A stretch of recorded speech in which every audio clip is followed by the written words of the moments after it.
Today I'm going to show you a few different ways how to multiply fractions.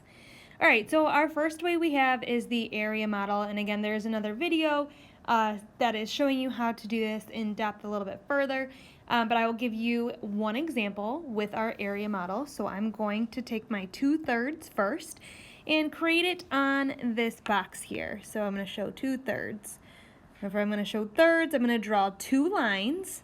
So now I have my 1/3, 2/3, 3/3 section. I'm going to go in and shade 2/3. So I just want one of these thirds, shade that in, and now I will shade in that second box. So I am showing you right now 2/3 completely shaded in. Now I want 3/4 of that section that's already shaded in. So I like to switch my colors here. I'm going to have this turquoise color to show 3/4. Now I'm going to show 3/4 going the other way. I'm going to draw 3 lines because I need it to be sectioned off into fourths. Always draw one last line. So I have 1/4, 2/4, 3/4, 4/4. And now I'm going to shade in 3 of those. So here's 1. Here's 2, and then finally here is my third. And so now as I go to write down my answer will be how many are going to be double shaded. So 1, 2, 3, 4, 5, 6. 6, that is my numerator, double shaded.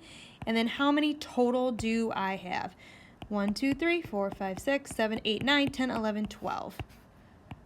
So my answer is 6/12. That is the area model method. All right, here's another problem that we're going to look at.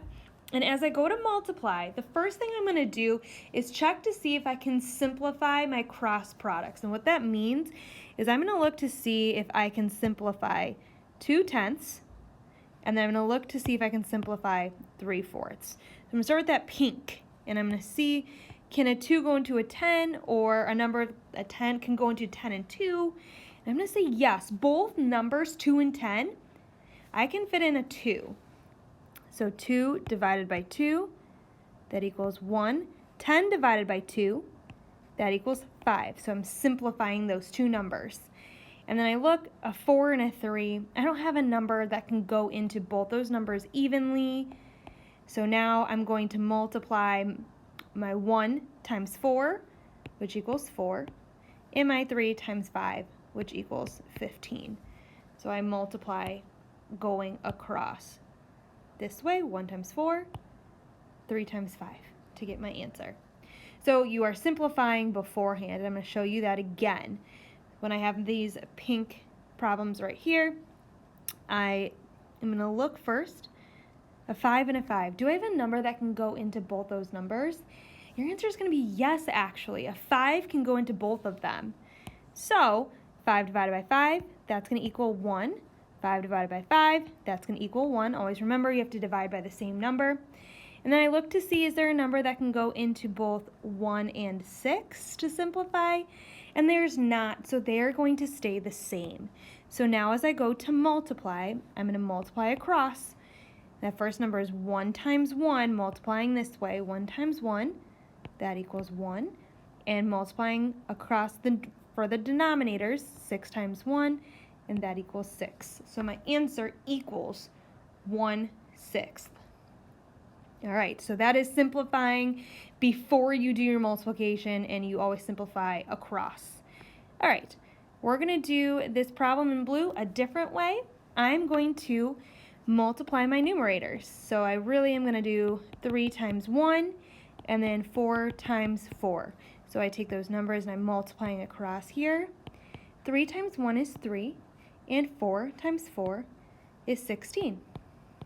And I wrote 14, and I meant 16. So you have your answer, 3/16. And the only difference here is that you would have to go and simplify, make sure that this is in simplest terms at the end of the problem, which sometimes your numbers do start to get large. And I will show this problem type again.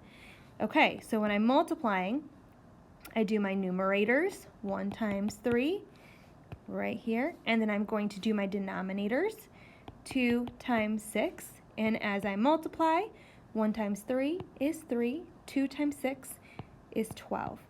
And again, I'm going to have to look at this answer to see if I can simplify it. So I'm thinking, is there a number that can go into both the top and the bottom? And that answer is going to be 3, as I'm reducing or simplifying my answers here. 3 divided by 3 is 1. 12 divided by 3 is 4. So that is your answer in lowest terms. 3/12 is correct. That is the right answer. But if your teacher would like you to turn that into simplest form, we're going to reduce it down to 1/4. That is simplest terms. And here are your 4 lesson practice problems.